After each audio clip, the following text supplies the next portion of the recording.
Warning: this audiobook is protected under copyright law. All rights reserved. These free listening files are a courtesy of the author via Sufferborn.com.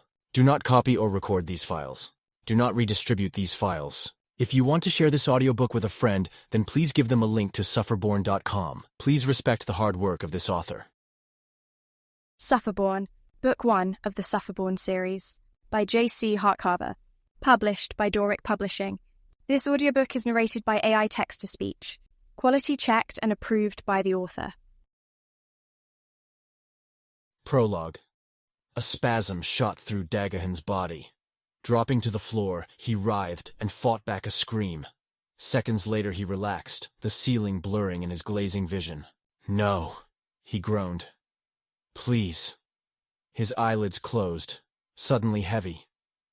With a deep breath, he grasped the side of his bed and pulled himself up. The cloaking spell had failed, but at least the warning spell he'd cast over the area worked. Dorhen rushed out of the bedroom, whipping aside the canvas tarp acting as a door. He dashed to the hearth, stopped, and flitted to the basin, pausing to align his thoughts. The sound of a horse's breath huffed outside. Long-forgotten nightmares he'd pushed deep into the darkest pits of his mind were crawling into the light again.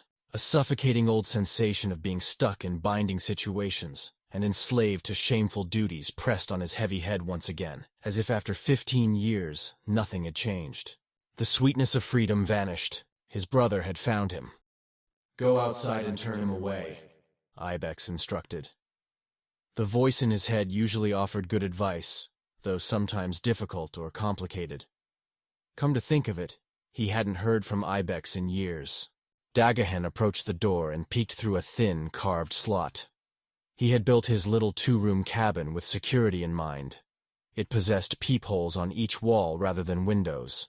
Not much could be seen from the current angle. He wiped his eyes, widened his stance, and opened the door. Outside, a cloaked figure swung his leg over the rump of a huge black horse and stepped onto the muddy ground. A fierce wind ripped through the dense, ice-covered trees.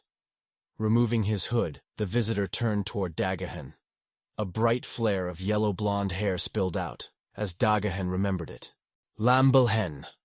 The name crawled up Dorhen's throat with a rush of bile. Lambelhen's face displayed a new smoothness, like porcelain, with yellow eyes glassier than ever before. Lambelhen paused, his brow narrowed, and he pointed to Dorhen's clothes. "What have you been doing?" Dorhen finally noticed the blood all over his woolen tabard. He brushed at the fabric with his hand, but the stains were set and dried.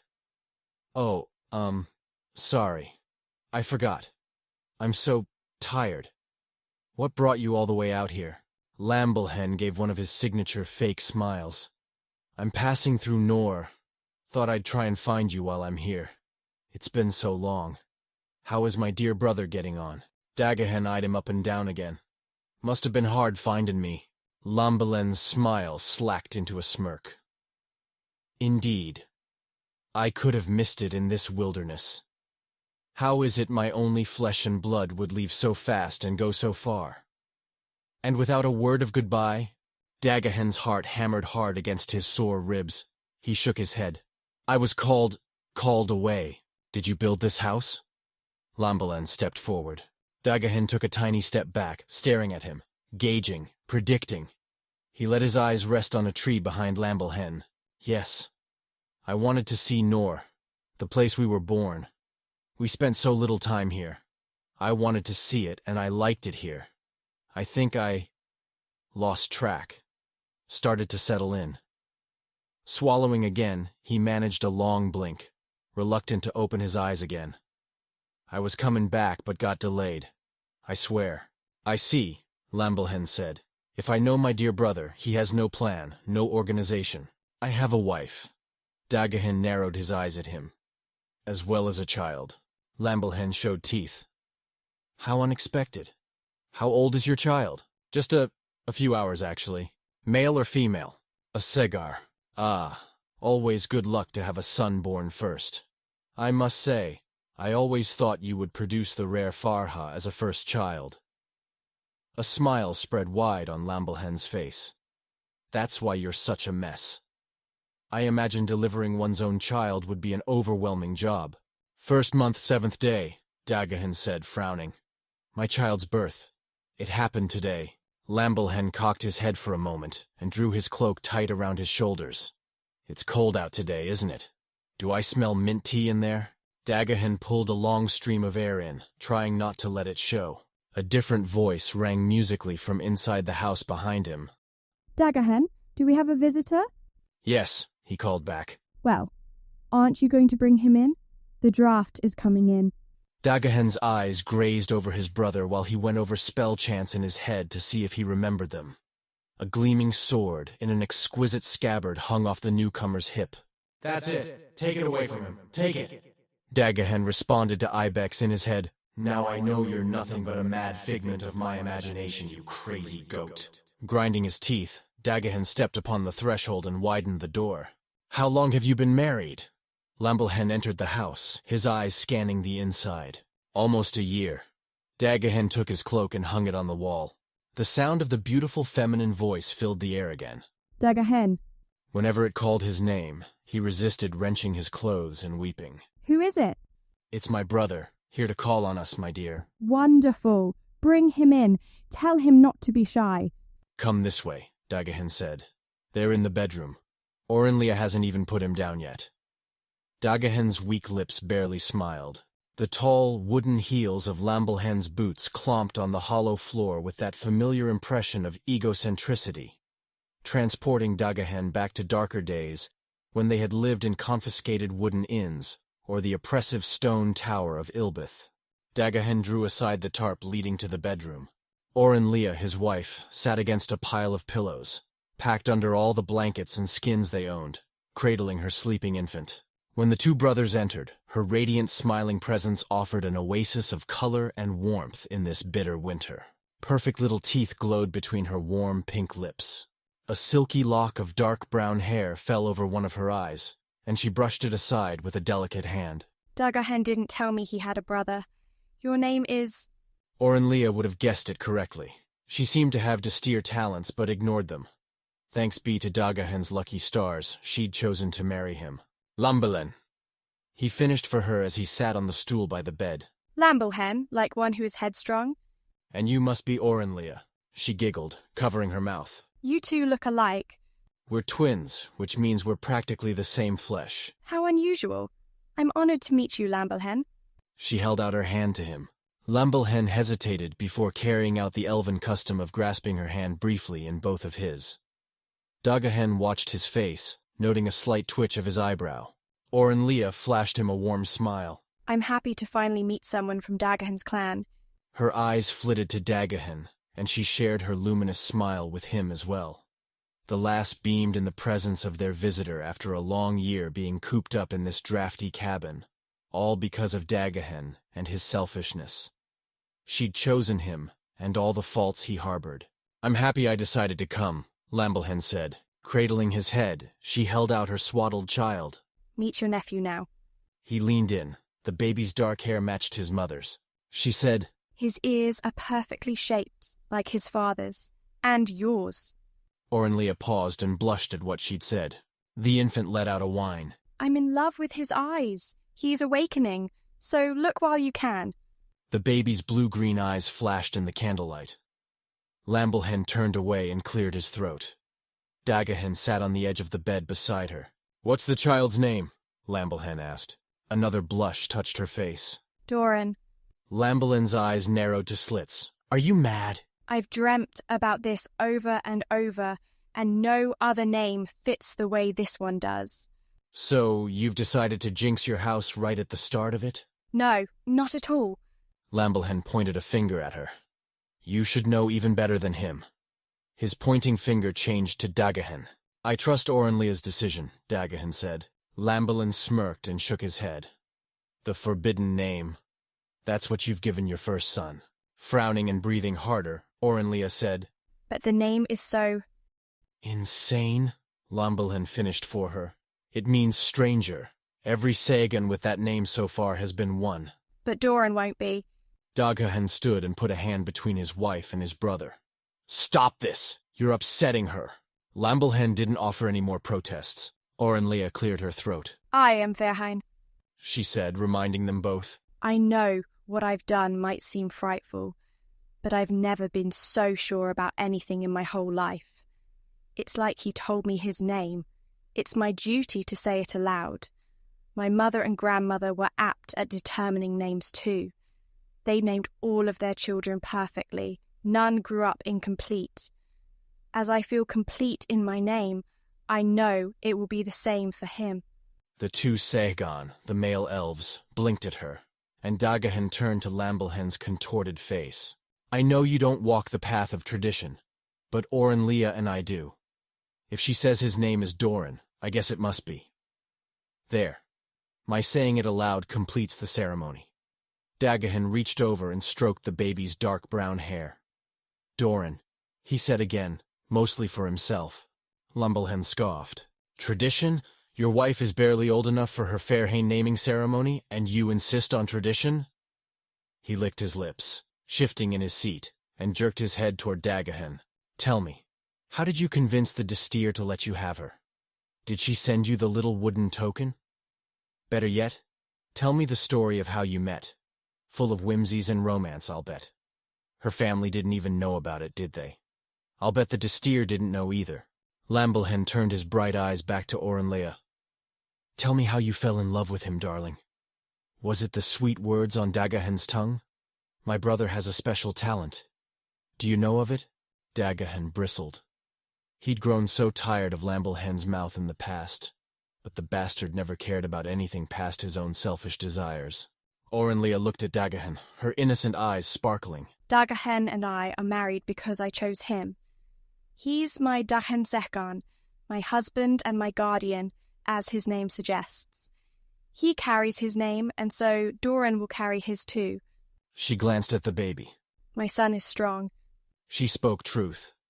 The book said to expect long labors for Fairhain, and it had taken at least 3 days for Leah to give birth to their son. Praise to both the One Creator and the Bright One. No complications occurred. Leah had done well.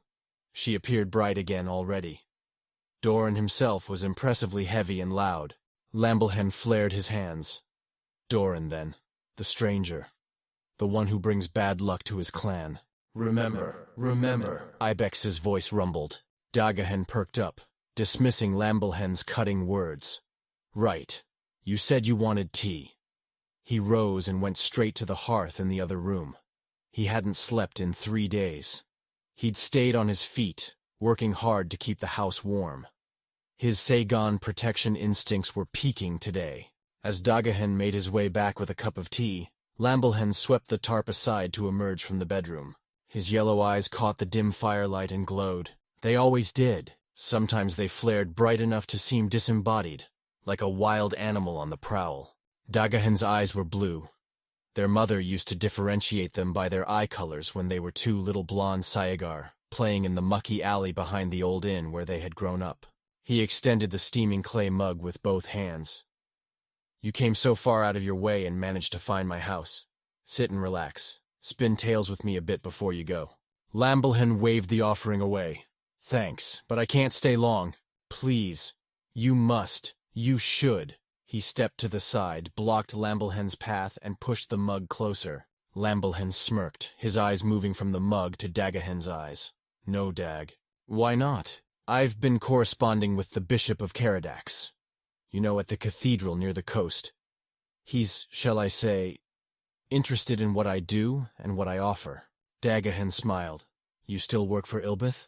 Of course. It's my home. My practice keeps my ailments in check as always.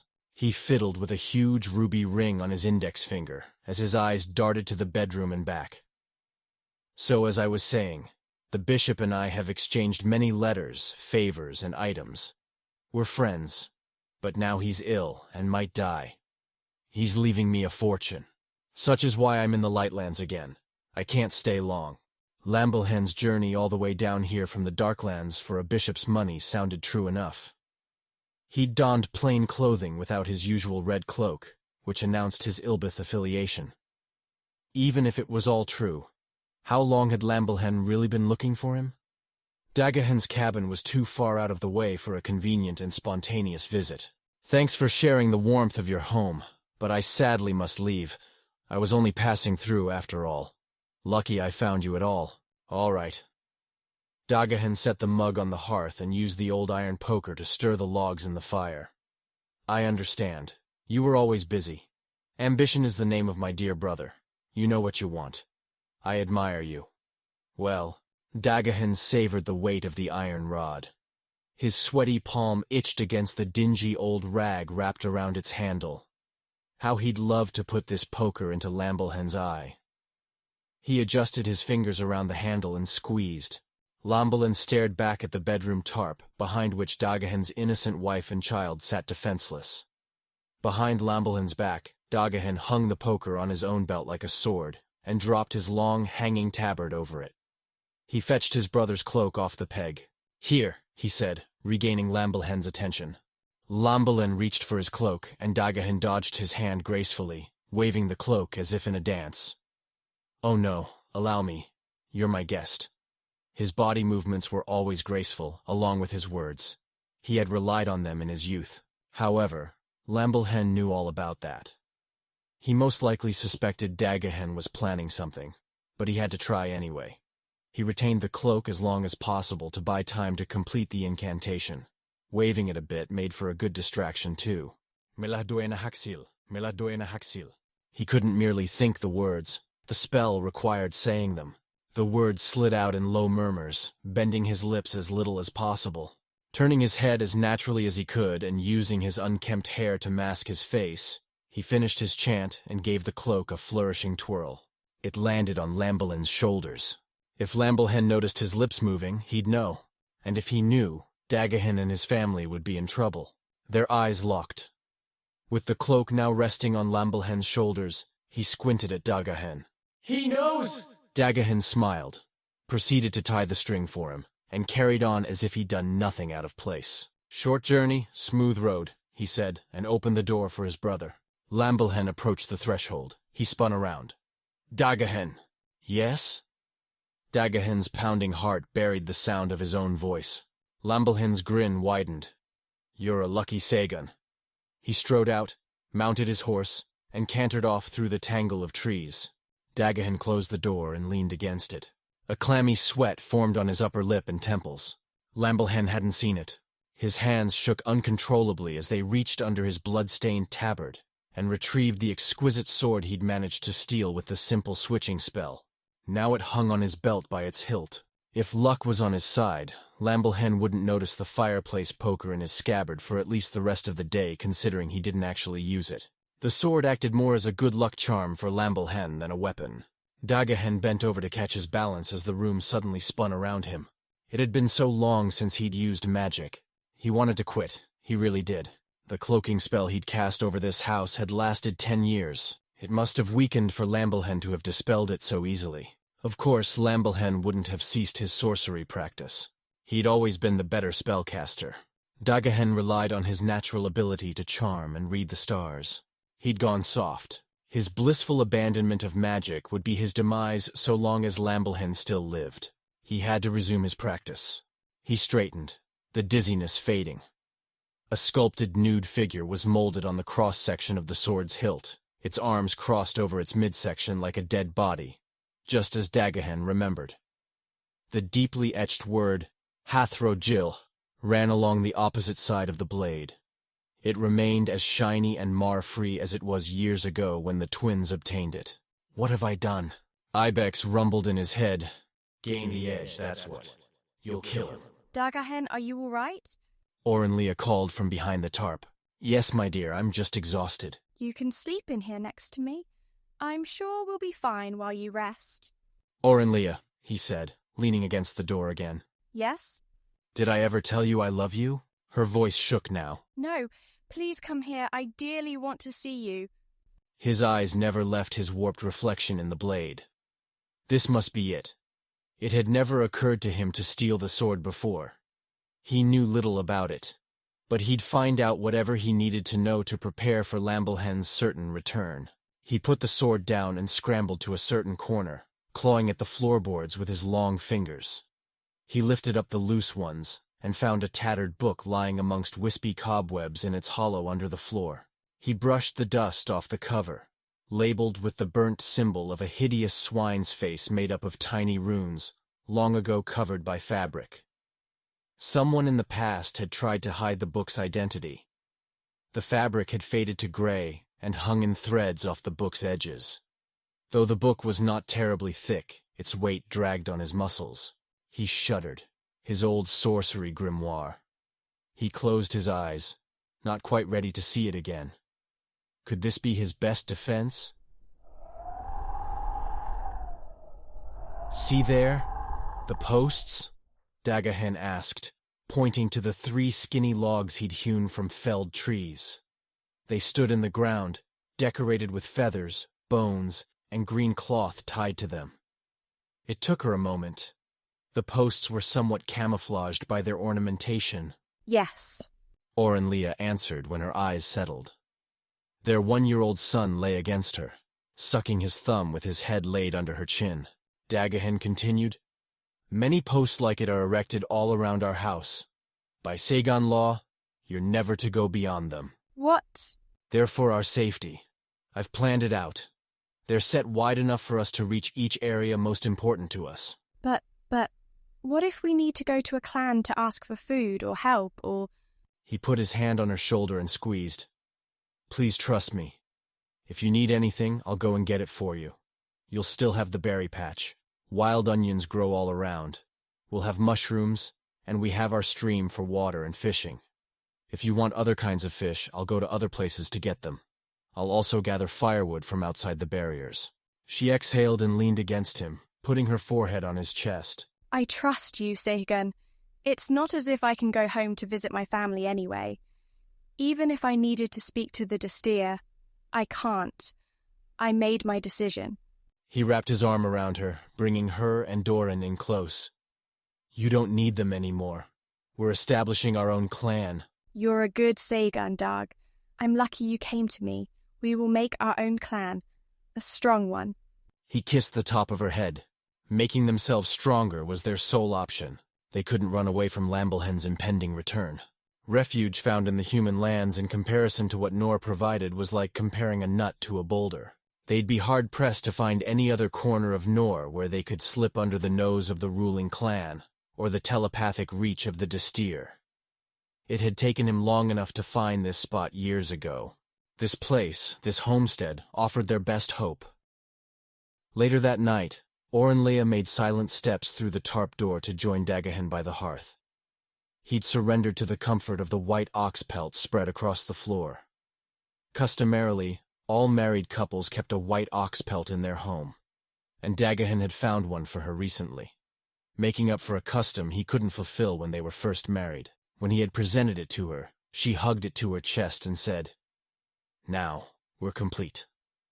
It made her smile so brightly, he hadn't the heart to confess how he'd bought it from a roadside peddler during his last trip into the human lands for supplies. She knelt beside him, and in an excited haste, her hands went straight to his hair. She slid one sleek leg over his lap, and her lips went to his throat. "What about the lad?" he asked. He's asleep already. She wrapped her legs around his middle. That usual sense of hesitation came over him, put in place by various events in his repulsive past. But he slowed his breath and concentrated in an attempt to relax, as he usually had to do. They hadn't made love much at all in the year since Dorhen was born. Refusing her offer would seem odd. Dorhen couldn't put his mind to anything but Lamblehen's unexpected visit. "Are you sure, lass?"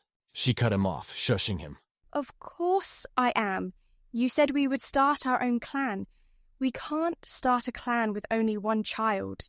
She unclasped his poncho and threw it aside.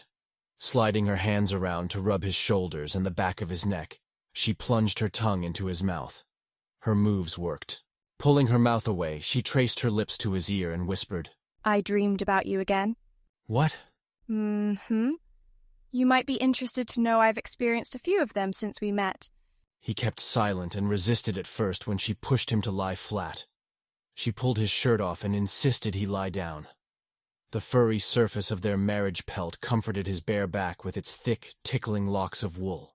Although, she continued, tracing her fingers across his stomach to the laces on his leggings. in the dreams, you're always more wild. And you like it when I'm on top. I wonder if you prefer that in real life. You've never made any requests. He swallowed and closed his eyes while she did her work. He abandoned whatever response he might have offered. None of that sounded like him, though. He'd never been a wild lover, and harbored no particular favor for any position. He decided not to worry about it. If her dreams excited her so much, he owed it to her to make them real. She deserved all the love he could lavish upon her, along with the clan she desired to establish. Dorhen left the house each day and made it home later each night. At first, he told Orunlea he had been fishing, and when he couldn't find time to bring home evidence, he said he had visited Thedir to earn some dendrea. All of it was putrid lies. His answers to her questions became less elaborate and more brief, and she asked so many questions. Were the fish not biting today? What is Thedir like? Where's the money you made today? Do you think the thief who robbed you will get caught? With dwindling answers and sharp diversions, he carefully trained her to stop asking, but he was still their guardian and provider. Some days, he managed to bring home fish and silver dendrea with funny Lightlandic letters and fat-nosed faces embossed on them. He balanced covering his lies with his sorcery practice. Sorcery always demanded more time, more energy. He gave it what it wanted, and its demands increased. The years passed, and Dorhen grew into an adorable and mischievous little sagar, but Dorhen could hardly delight in this fleeting novelty. Each night he returned home, Dorhen greeted him with loving and inspired praises and whatever sort of trinket he had made from clay with his mother's help earlier in the afternoon. Dorhen always stepped past him and rushed to the dark bedroom to collapse on the bed. Orunlea's voice, shushing and turning Dorhen away from the room, reverberated in his ears as he drifted to sleep. Dorhen, wake up, my love. Dorhen opened his heavy eyelids. His wife, lying beside him, nudged his shoulder. He had fallen asleep wearing his clothes from yesterday. I have to talk to you. I'm frightened. He raised his head a bit more. In the deep hour of the night, Dorhen slept soundly on his cot. Who frightened my Orunlea? I saw a spirit in the forest. It wasn't the first sighting. You were dreaming, my love, Dorhen said, and patted her head, hoping she would lay it down and go to sleep. Her voice sounded so high and energetic, she must have been awake all this time. He shushed her so she wouldn't wake Dorhen. It appears on rainy days. It looks like a second, but it has blue hair. Have you seen it? Dorhen had seen many spirits, but wasn't about to tell her about them. No, go to sleep, my love. It has wings too, which it wears like ornaments of pride. Oh, and sharp eyes. It wants something from us. Orunlea, you're... There's more. A horrible episode. Dorhen played in the creek the other day, and he caught a frog. I said, "Put that poor thing down," and when I got a closer view, I saw no frog. A tiny person with legs like a frog sat in his hands, trying to kick its way out. When I screamed, it wriggled free and escaped. I grabbed him and ran away so fast his shoes are still on the bank. The fairies are after our son, I think. What do we do? Stretching his arm around her, he snuggled her in close and spread his lips into a smile. Though he couldn't see her in the dark, she might sense it somehow. The lass often demonstrated strong intuition. He'd have to work hard to keep his secrets from her. Don't worry about them, lass. They're pests. Put some dirt on his face. They won't steal a dirty cigar. She didn't speak again, so he took the chance to fall back to sleep. Standing in the damp forest, Dorhen threw off his tan tabard and unwound the dirty gray strips of cloth from his arms. He'd wrapped them to hide the numerous cuts he had made during his sorcery practice. Orunlea hadn't asked about them, so she might not have noticed them yet. He slapped the old grimoire onto a rock and flopped it open, snapping pages over in search of spells he could use to counter Lambelen's magic. The barrier post wouldn't be enough. Sorcery was for the literate.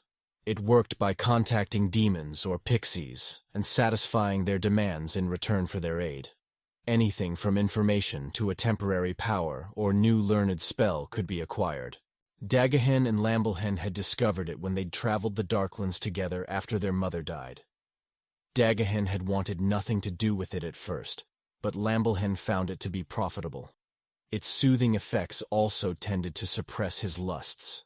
Early in their practice, the two had fallen in with a small, cave-dwelling cult of practitioners who tried their hardest to contact a spirit called Nerazek. Lambelin sneered and referred to the other members as simpletons behind their backs. One day, he managed to steal their leader's grimoire.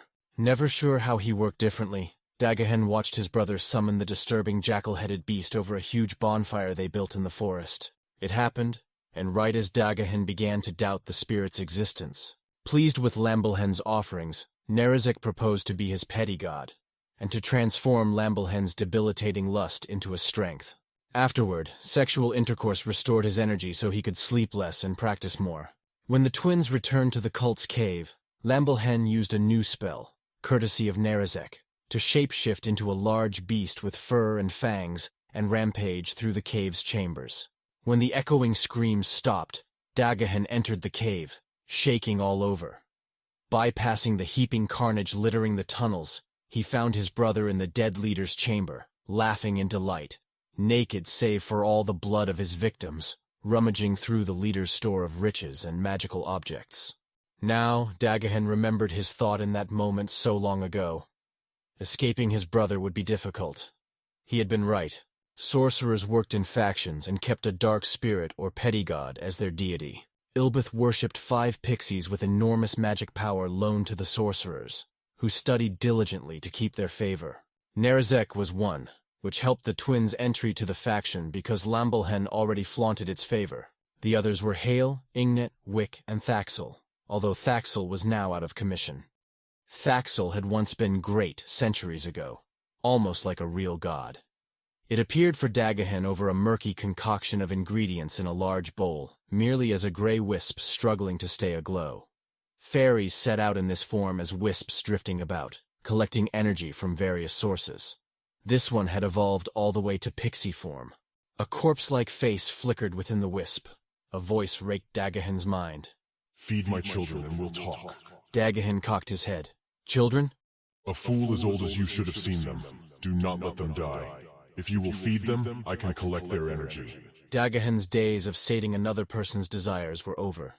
"I contacted you to get information, and I see you've degraded. Ilbeth has 4 deities left now, I suppose." Back during his time there, Ilbeth boasted about having Thaxel's favor regardless. With some investigation into the remaining 4, he might find out how to break through the spell barriers protecting Lambelhen's life. "At least tell me what happened to you." "Creating the Thaxelians spent all my energy, and now observe their status. If they don't feed, they'll die out." "Ah yes, the Heart-Eaters. I've seen 'em. Didn't know you ceased to be a pixie because of them. So they supply you with a fast channel of energy to feed your reserves, that is, if they were faring any better.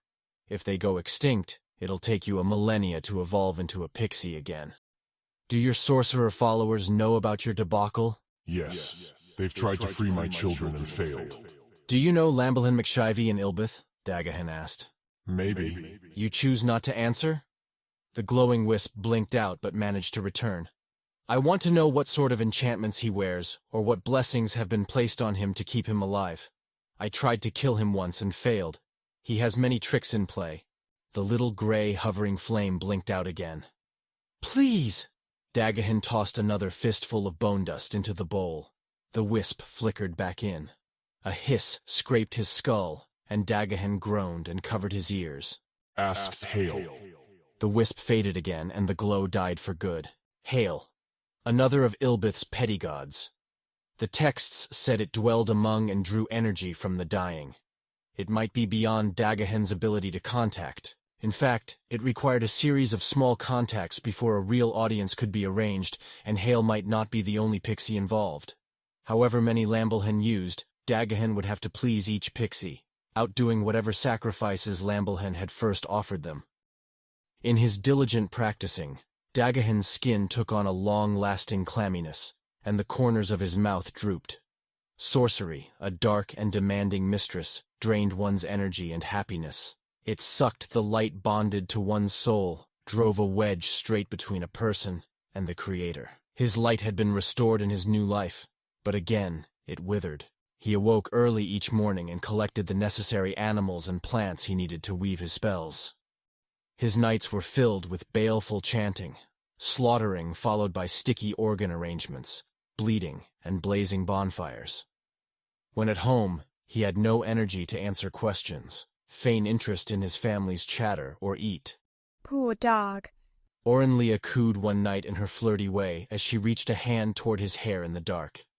He swatted it away and went to sleep with her sobs lingering in his head. The next night, he walked in through the door to the sound of Dorhen whimpering in his sleep in the bedroom. I ran out of the salted fish you usually bring, so I used radishes for the stew. It's on the table. Orenlia pointed to the bowl. He curled his hands into fists and hid them in his draping tabard by his sides. You've no idea how difficult the human towns can be. They demand money. They're not as kind and helpful as your old clan was. I what? Radishes are fine. Go find more. And how can I sleep with Dorhen in there crying? He's not crying. He's sleeping, and he's been having bad dreams lately. Then wake him! Orenlia stepped back, clutching the lapel of her aging elven hanbohik. I can't. He has to face the dreams on his own. She dropped her eyes and scrambled out of his way. The next morning he found her gathering up the radish stew he hadn't touched last night. He watched her for a moment. She didn't say a word or even look at him. Keeping a distance between them, her head stayed low.